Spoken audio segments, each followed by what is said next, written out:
Pronto, Ramon, tá aí. Beleza, obrigado, Edson. Boa noite, Josemir. Boa noite, Ramon.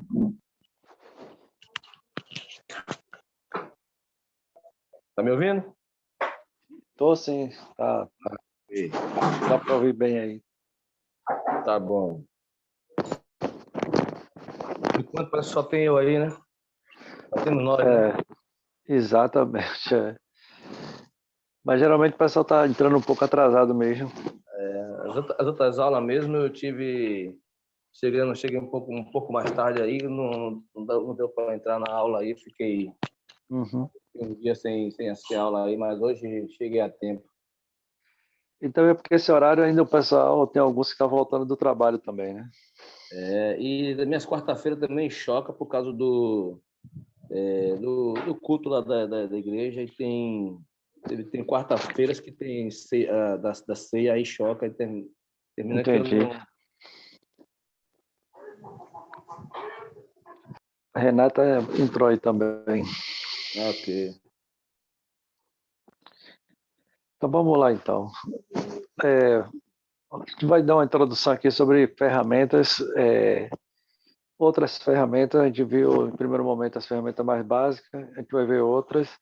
Porém, eu gostaria de iniciar hoje falando um pouquinho sobre algumas visões importantes da qualidade, porque se a gente não tiver essa visão, fica difícil da gente compreender os motivos, né, da criação das ferramentas para a gente usar no dia a dia no nosso trabalho.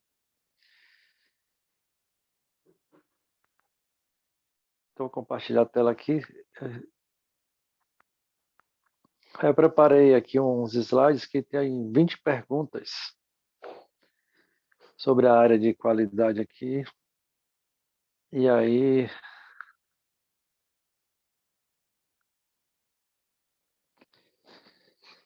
a gente vai debater essas perguntas aqui para a gente fazer a introdução, até para que semana que vem a gente introduza uma ferramenta que não é tão conhecida assim.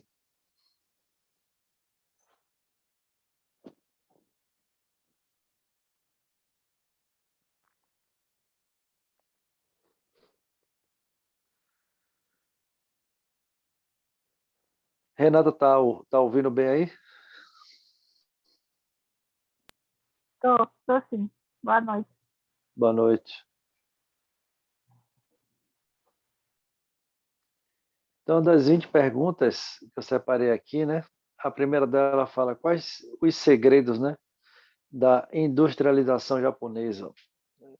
Nós sabemos que a indústria japonesa ela é bem falada nessa questão voltada à qualidade. E aí, o que é que vocês acham? Qual é o segredo que eles têm assim? Eu acho que o segredo deles aí que eles utilizam bastante aí é a questão do envolvimento. Eles se envolvem de maneira tão positiva que eles buscam a excelência a todo custo, né? Para os japoneses, a determinação, a coragem, o empenho, eles são pessoas que têm isso já no DNA. Então, eles buscam constantemente a melhoria contínua e a excelência do que eles fazem. Perfeito. Eu gostei muito de duas palavras que você falou aí, que é envolvimento, né? E determinação.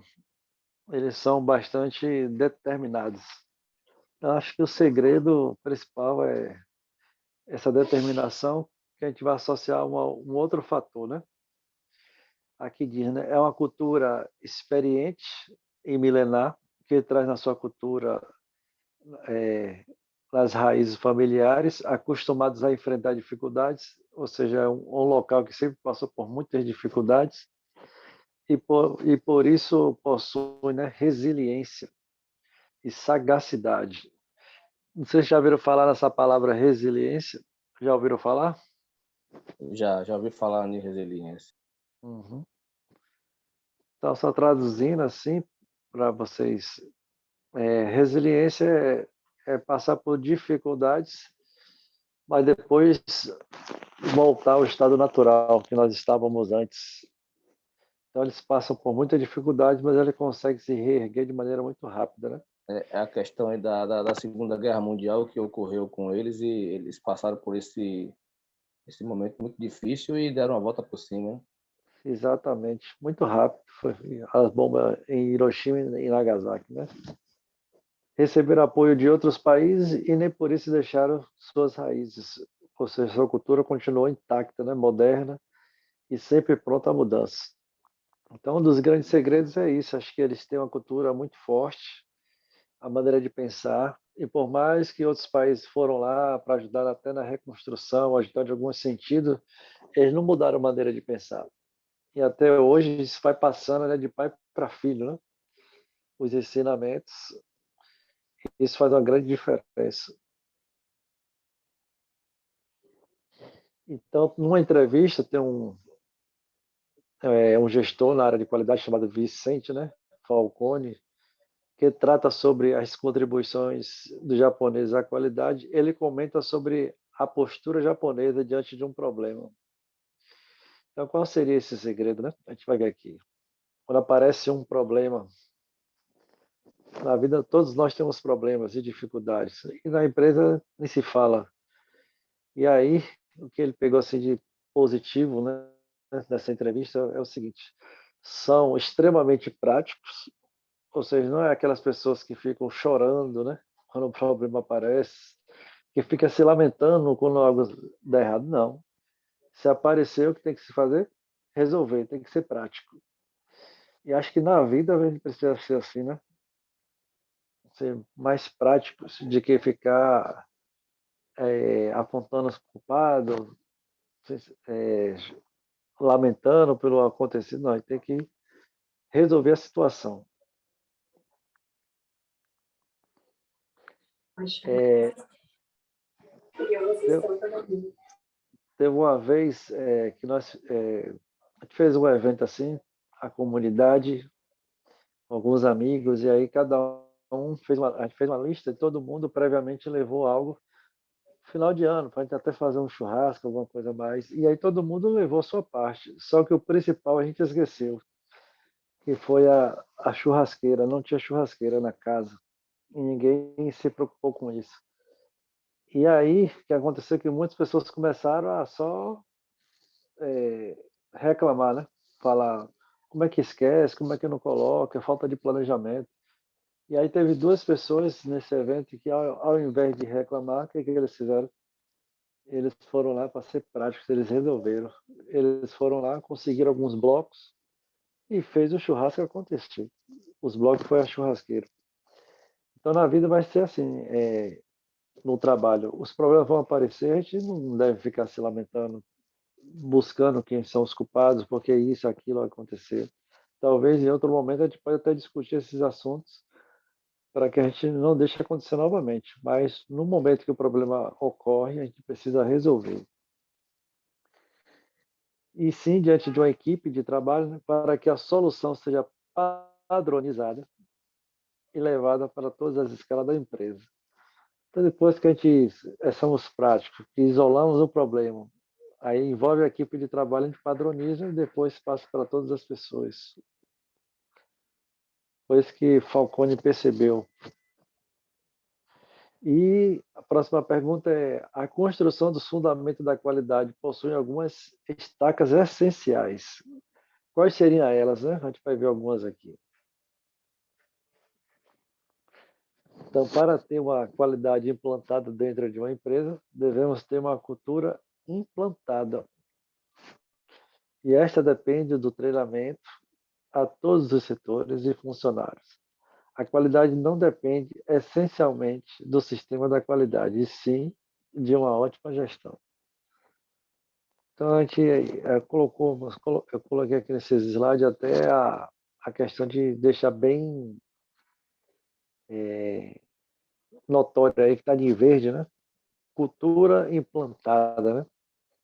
Então, para que funcione bem, uma das destaques é ter uma cultura bem implantada dentro da organização. Então, para isso acontecer, aqui fala sobre treinar todos os setores, né? Mas eu vou muito além do que isso. Não basta somente treinar. A gente precisa conscientizar as pessoas. Porque treinar é ensinar como fazer as coisas. E talvez as pessoas possam até realizar as coisas, mas de maneira robotizada, vamos dizer assim. Quando as pessoas aprendem a fazer o seu serviço. Mas quando as pessoas aprendem não somente a fazer, mas têm consciência por que faz determinada atividade, isso muda completamente a maneira de pensar. Um exemplo disso já aconteceu até em fábrica mesmo, de eu, a equipe, ensinar as pessoas a fazer a coleta seletiva, e a gente ensina, né? Azul é papel, vermelho é o plástico, e aí vai ensinando. Tem que separar de maneira correta o lixo, na amarela no metal, e ensinando as pessoas, tal, as pessoas aprendem e faz de maneira automática, mas com o tempo, geralmente, começa a ter problema novamente, as pessoas deixam de separar corretamente. Por quê?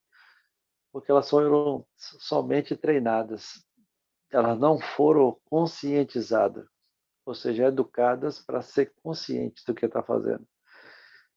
Então, quando a gente muda a maneira de abordar as pessoas, isso vai ter um impacto diferente.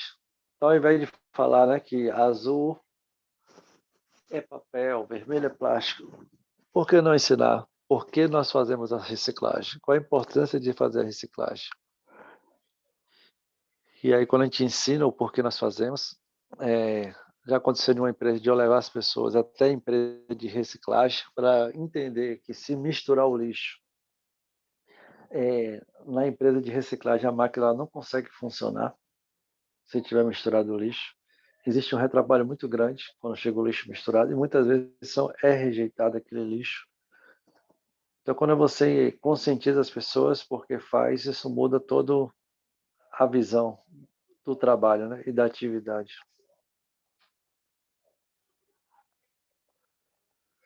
E Vicente Falcone também fala de metas, trata as metas como fator de produtividade e competência.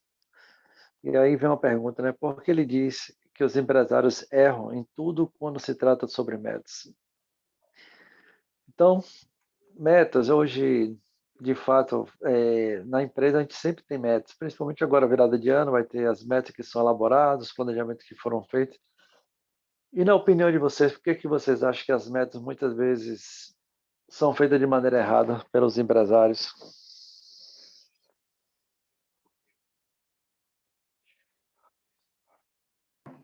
Bom, eu acho que muitas vezes as metas, a gente sabe que elas sempre vão existir, porque qualquer empresa, qualquer entidade, ela tem uma meta a cumprir, porque ela lida com um determinado produto e ela precisa de escoar sua produção para que ela venha obter o lucro a qual ela está trabalhando em cima disso para obter.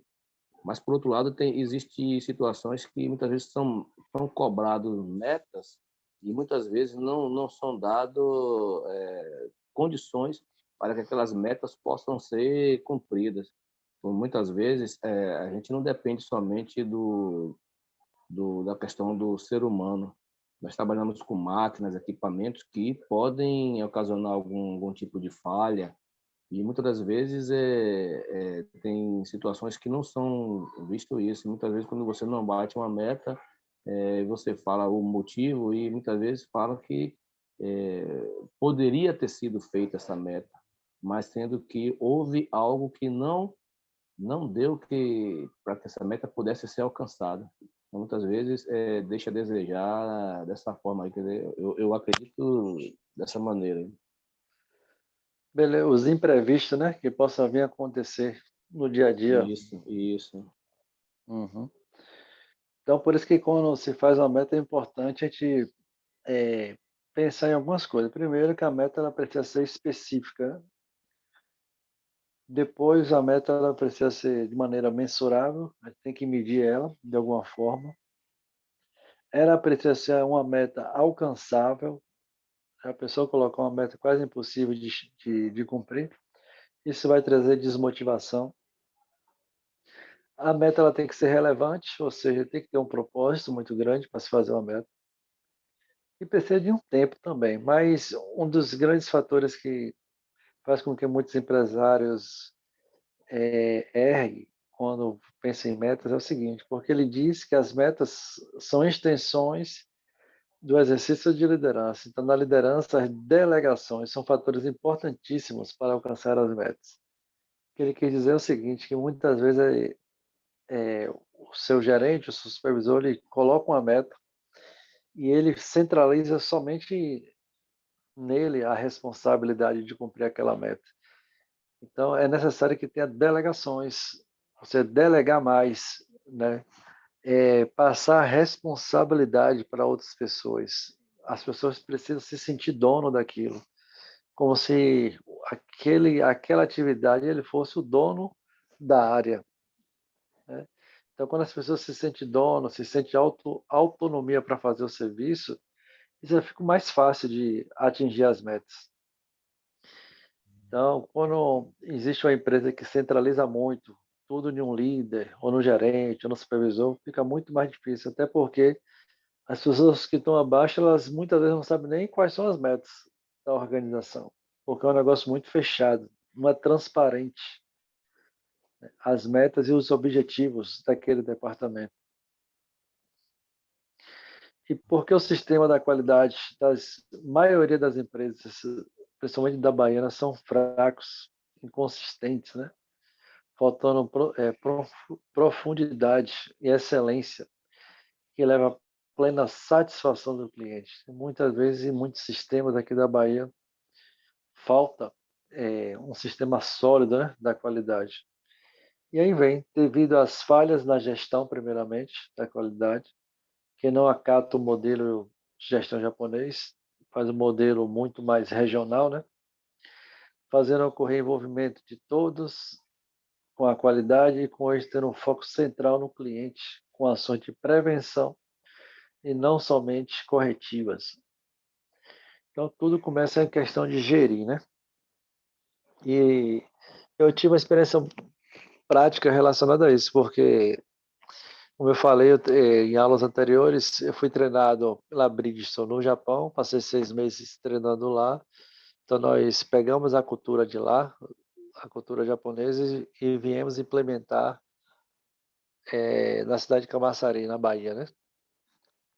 A cultura japonesa. Então, quando chegamos aqui, aí começaram a vir supervisores de São Paulo para cá. E aí teve um choque de cultura aí, porque nós viemos com em mente implantar a cultura japonesa. E o pessoal de São Paulo já tinha cultura enraizada de São Paulo. Então, muitas vezes, muitas coisas que eles faziam, a gente achava que estava errado, e para eles era uma coisa normal. Então, quando a empresa ela não tem esse modelo de gestão, de qualidade, de japonesas, aí o sistema fica muito fraco, muito fragilizado, inconsistente. Aí começa a ter muitos erros operacionais, muitas reclamações de cliente, né? Porque as pessoas não estão preocupadas em ter um padrão de excelência, né? Só pensa muito em produção, principalmente a visão aqui, infelizmente, do Brasil, né? É pensar muito em produção, produção, e aí a qualidade fica em segundo plano. Aí, ao Isso é, invés... Pode falar. isso a empresa que eu trabalho há algum tempo, alguns anos atrás, tinham pessoas que eram voltadas para esse pensamento da produção sem se preocupar com a questão da segurança e da qualidade. Porém, com novos pensamentos, novas pessoas que chegaram para agregar outros valores à empresa, vem se mudando esses pensamentos. Então, a empresa agora já trabalha com focado em cima de segurança, em primeiro lugar, para os colaboradores, e a qualidade. Qualidade porque cliente sem ter o seu produto que ele comprou com qualidade, ele não volta, ele termina aqui, ele compra uma vez e ele não volta mais. Então, o foco está muito grande em cima disso e a cobrança também passou a ser maior, essa questão da qualidade. E a gente tira por nós mesmos, né? Se a gente comprar um produto que ele venha tem qualidade, a gente não compra mais daquela marca. E assim acontece com qualquer indústria. E aí teve esse choque de realidade, as pessoas pensando em produção, muitas reclamações.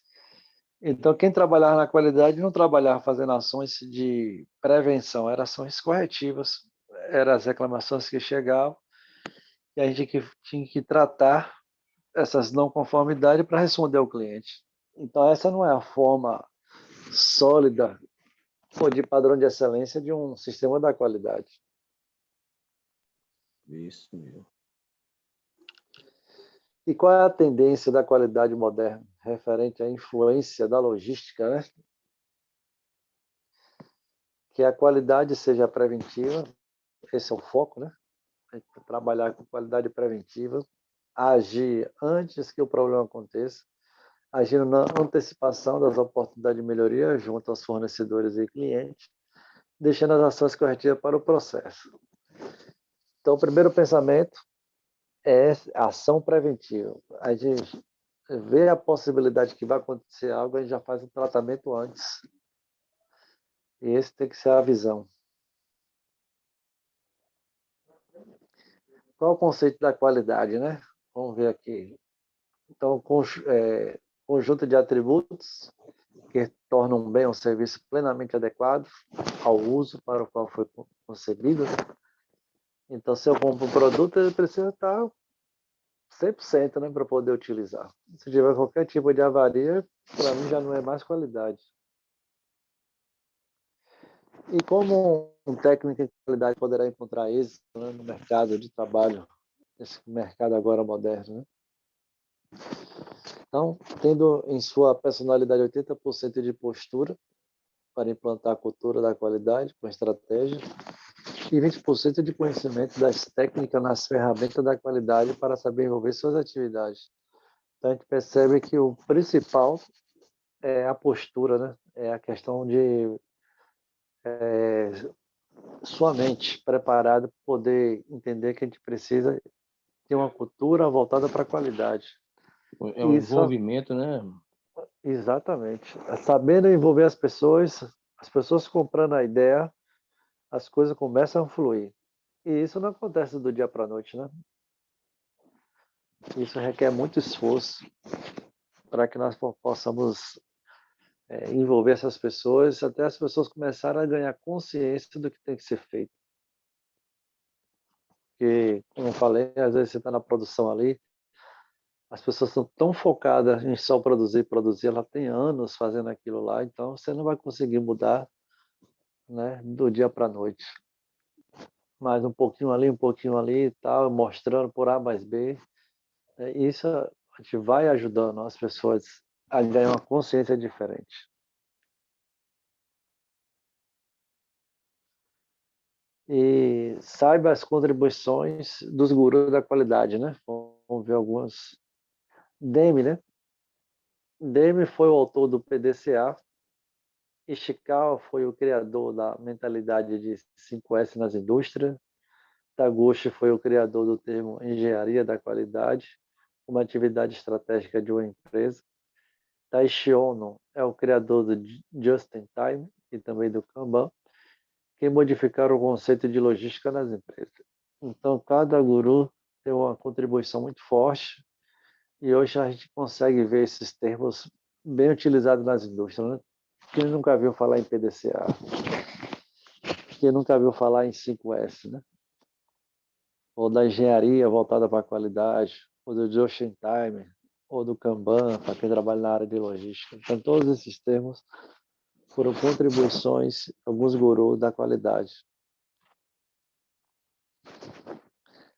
Porque o fundamento da qualidade afirma que a qualidade nunca poderá ser implantada instantaneamente, né? Porque a qualidade é uma consequência da cultura e não existe implantação da cultura de forma instantânea, e sim gradativa, de forma estratégica.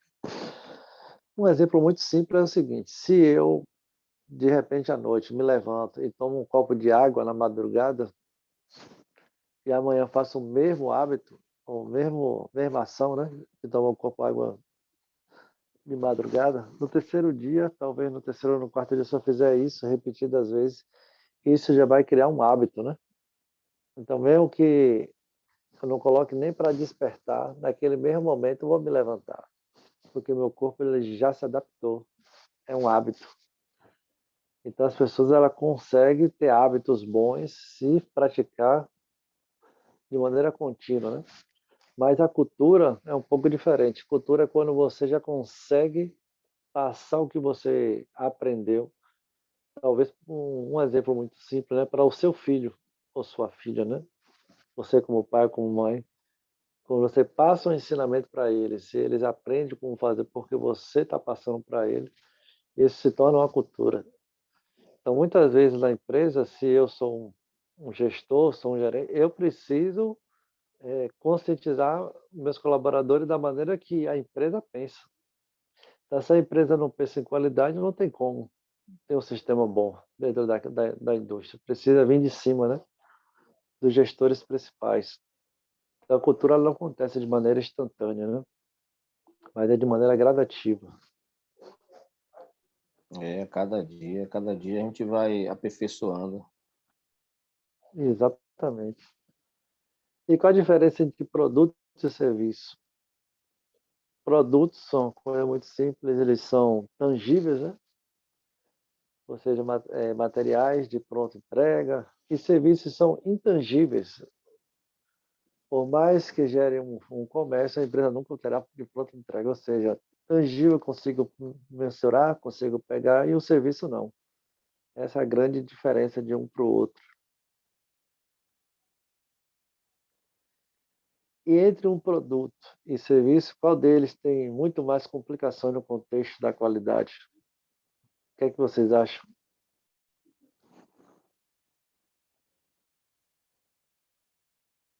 É mais complicado lidar com produto ou com serviços na área de serviço, no contexto da Com qualidade? serviço.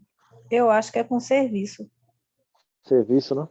Por quê? É, porque você está contratando ele, né? Então, a responsabilidade, você acha que é da empresa que você está contratando, aí quando vai, até que eles consigam ver que não foi dessa empresa, que veio de quem eles comprou do fornecedor, então a demora para retorno é maior do que do produto. O produto você consegue já arrumar, saber qual que foi o problema, o que está acontecendo.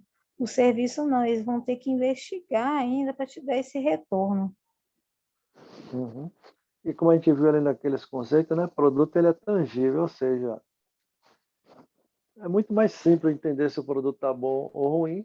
É só ter um padrão de um produto, um modelo, né? Então, se ele não sair da forma que está no modelo, eu descarto. O produto é mais fácil de eu avaliar. Então, esse giro gera mais complicações, a qualidade, porque o ser humano está muito mais presente. Nesse contexto, pode existir muito mais variantes até que o produto final seja alcançado. Então, serviço é muita questão de feeling, né? O que a pessoa espera quando você contrata um serviço. Aí, como você falou, existem vários fatores. Tem a questão do prazo, tem a questão se a pessoa vai fazer da maneira que você contratou aquele serviço, né? É a avaliação de reação que nós falamos. Nesse caso aí, Ramon, se enquadra na maneira, por exemplo, a atividade a qual a empresa que eu trabalho faz. Ela, ela contrata uma empresa para o invase do determinado produto. E tem situações que chega pessoas que nunca trabalharam na criatividade. Então, até que essa pessoa vá entender, vá aprender a manusear tudo que tem que ser feito, então gera um pouco não acontece aquela questão da qualidade, porque muitas vezes acontece derramamento de produto, suja a embalagem, tá? Porque as pessoas não estão habituadas ainda àquela atividade. Isso aí procede? Exatamente, ele não tem habilidade suficiente, né, para desenvolver bem a sua tarefa, né? Isso. Realmente. E por isso que tem empresas que elas evitam muito a questão da rotatividade de funcionários, porque, como você falou, demanda tempo para a pessoa, às vezes, adquirir uma habilidade em determinados serviços, né, que tem que ser feito. Então, a definição de serviço é um trabalho desempenhado por alguém, né? Alguém sempre vai estar envolvido aí. E Cláudio, né, Dargni, consultor de São José dos Campos, em São Paulo, diz que quem faz a qualidade são as pessoas. Então, por que ele fala dessa forma, né? Se a gente for analisar, todo o processo vai ter uma pessoa, por mais que tenha a questão da automação, né, de colocar a questão da tecnologia, diminuindo talvez o número de pessoas em determinado departamento, aí sempre vai ter que existir uma pessoa ali para poder comandar o sistema. Porque por trás de algum produto ou tecnologia está o ser humano. Então, por mais que seja robotizado qualquer tipo de sistema, como eu falei, sempre vai ter uma pessoa para estar comandando o sistema, né? O que Cláudio Darkman diz sobre sempre o cliente possui razão. Essa frase é muito clichê, né? Que ouve bastante. O cliente sempre tem A razão. gente ouve muito isso. Você acredita porque o cliente tá comprando, ele está pagando, então ele vai ter sempre razão de cobrar qualidade no produto a qual ele está adquirindo.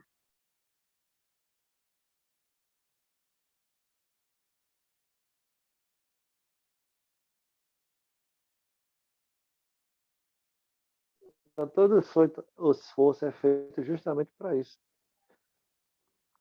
Ele alerta que nem sempre o cliente tem razão e que deve sobrar alguma razão para a empresa. Por trás de uma razão do cliente está uma falha de nossa empresa e que o cliente deve ser respeitado por resposta coerente.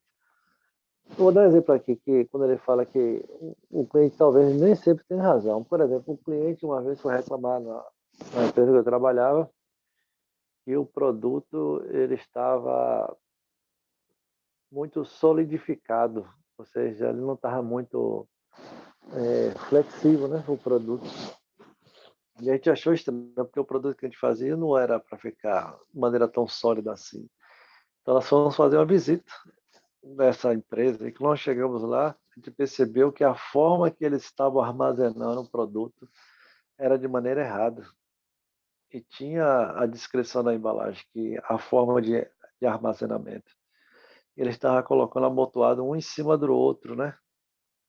As sacolas.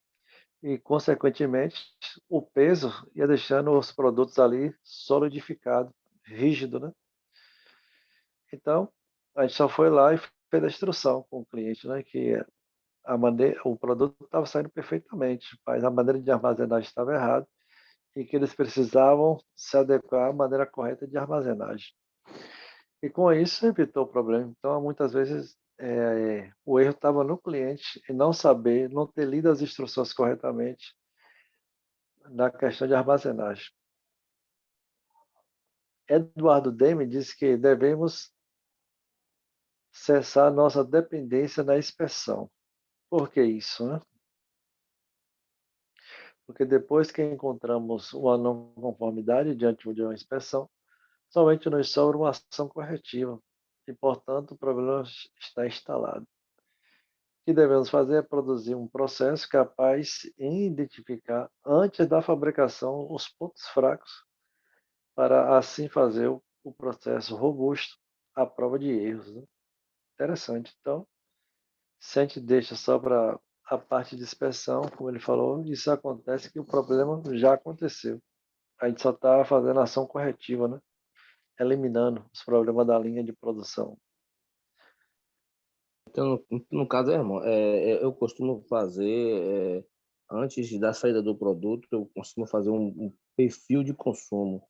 vou até os boxes onde tem os produtos, e daí eu observo, analiso de que maneira aquele produto está, para que quando for o operador executar a criatividade de pegar o produto para abastecer as moedas, então ele já sabe o que vai fazer, se precisa misturar mais um pouco, se precisa quebrar mais